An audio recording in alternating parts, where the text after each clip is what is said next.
Well, Samsung heard the rumors and they went ahead and said, no, it's not happening. Let's talk about it. So recently we've been talking about the rumors that Samsung would release a mid-range phone next year.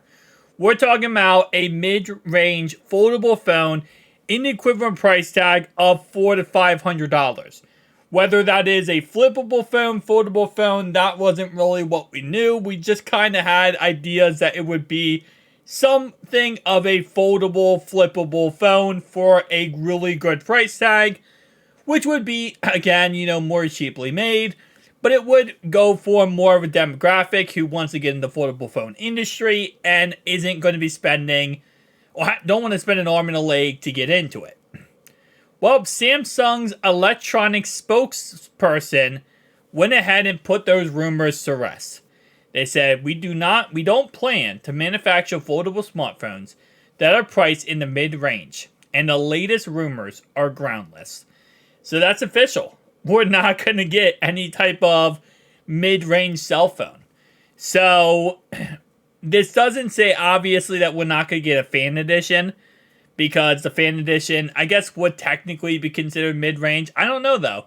Because if we did get a fan edition, I feel like they would probably price that at like $1,400, maybe $1,500, which I really wouldn't say is a mid-range price tag in any way possible.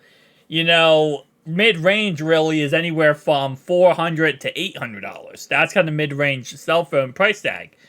And so it's still possible we get a, Samsung Galaxy Z Fold Fan Edition, but when it comes to the actual mid-range and the idea that we're somehow, some way going to get, an affordable cell phone, that's not the case.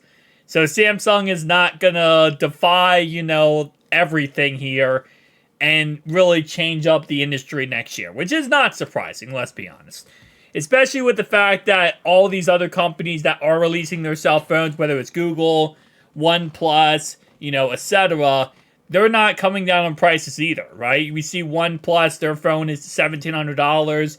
Google Pixel Fold 2 is $1,800.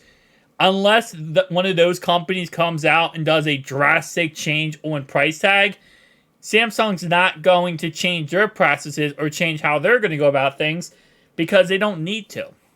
And that's really what it comes down to. If they don't need to come out here and change something and which would cost them money, they're just not going to. Now, we will see a true upgrade with the Galaxy Z Fold 6, in my opinion, because of the fact that we have seen so much success from other companies. But I think they're probably just going to rely heavily on that phone and not really rely on anything else. So again, like I said, it is a little bit disappointing that we're not going to get a more, more affordable cell phone, but I guess it's kind of just what we're going to expect moving forward. Because I don't see Google in any way going for more affordable cell phone. I don't see, OnePlus doing it. So it's going to be, for the foreseeable future right now, a very expensive phone. I mean, it's going to be $1,800 or more moving forward. As it says right here in the article by Phone Arena, there's still a little glimmer of hope for the fan edition model, though Samsung's saying that there's nothing decided on the matter. So, I guess they're saying that they're not 100%, they're not going to say if that's happening or not. Which I guess is a positive, because, they kind of shot down the whole idea of a mid-range cell phone. So, there's nothing decided whether or not they're going to do it on the matter. So hopefully we do see something with that. But again, like I said, I don't even know what the price tag would be then. If they're not going to do anything mid-range, then that would have to be like $1,400, $1,500. And then if that's cheaply made, I don't even think that's worth it at that point. If for it to be a really good fan edition, it would have to come in a price tag of like $1,000. And they're claiming they won't do that. So, kind of disappointing. I don't know. I guess it was going to be a huge thing for the affordable phone industry, but at the same time, it is Samsung, so I kind of expect this, but it is what it is. Shout out to them. Guys, tell me down below your thoughts, opinions. I'll see you guys in the next one. Peace out.